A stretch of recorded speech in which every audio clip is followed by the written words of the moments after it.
qaama badiin raawwatu kamiinuu hin gufatu. Qabsoo hadhaawaa kaleessa gaggeessaa turreen biiftuun injifannoo wayita ifuu eegale yakki humna faayidaan isaa duraa tuqameen raawwatamu kamuu injifannoo fi jijjiirama qabsoo keenyaan galmaawaa jiru gonkumaa of booda deebisuu akka hin dandeenye beekuun barbaachisaadha jedha. Ibsi dhimma nageenyaa irratti ministeera muummee Itoophiyaa Dr. Abiy Ahmediin kenname. Yeroo ammaa injifannoo qabsoo hadhaawaan argame gufachiisuuf keessattuu Oromoo fi Oromiyaa nagaa dhawuuf aggaammiin taasifamaa jira. Aggaammii qaama nagaa uummataa booressuu barbaaduu raawwatameen lammiilee keenya nagayaa fi poolisoota Oromiyaa godinaalee Booranaa, magaalaa Moyyaalee, Harargee Bahaa, Aanaa Cinaaksan, Gursumii fi Baabbileetti akkasumas Harargee Lixaa Aanaa Mi'eessootti lubbuun isaanii dabarteef gadda cimaa natti dhaga'ame ibsa.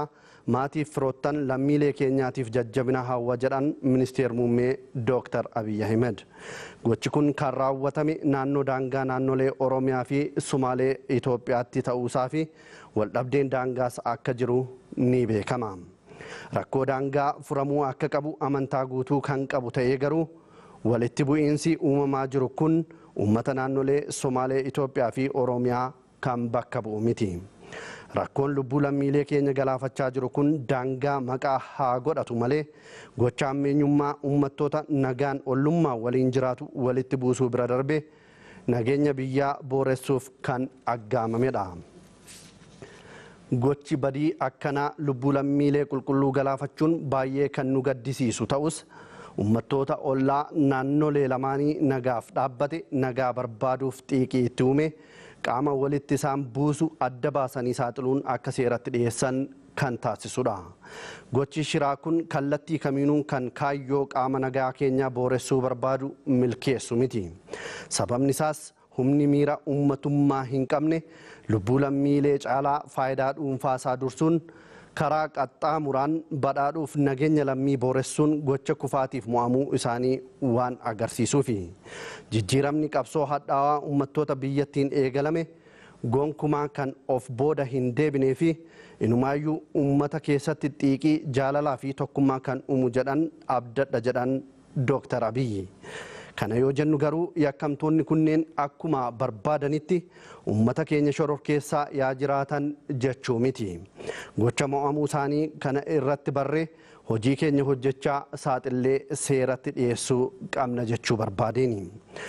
Humnoota karaa hidhateen lammiilee keenya irratti gaaga'ama lubbuu fi qabeenyaa dhaqqabsiisan kana mootummoonni naannolee Oromiyaa fi Somaalee Itoophiyaa waliin ta'uun seeratti akka dhiyeessan abdii guddaan qaba. Mootummaan Federaalaas humnoota uummata irratti yakka raawwatan kana mootummoota naannolee lamaanii waliin ta'ee seeratti dhiyeessuuf cimsee kan hojjetu ta'uu isiniif ibsuun barbaada. Kanaanis imalli keenya jijjiiramaa jaalalaa fi ida'amuu gocha abdii kutattootaan gonkumaa hin gufatu. Ofiif jiraachuu warri bare gaafa uummanni nageenyaan jiraatu hirriba dhaba. Karaa qaxxaamuraan badhaadhuu kan bare gaafa karaan itti cufamu gocha mo'amuu raawwata. Namni haqa qabu ifatti deema. Hattuun haqa namaa saamu dukkana keessa deemuu filata. Kan ta'aa jirus kanuma.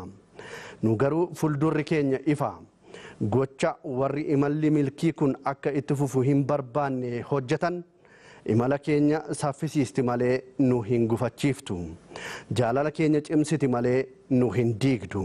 Tokkummaa keenya yaa cimsannu qaama guddina keenya gufachiisu yaa saaxillu jechuun barbaada jedha ibsi haala yeroo irratti ministeera muummee Itoophiyaa Dr. Abiy Ahmediin kenname.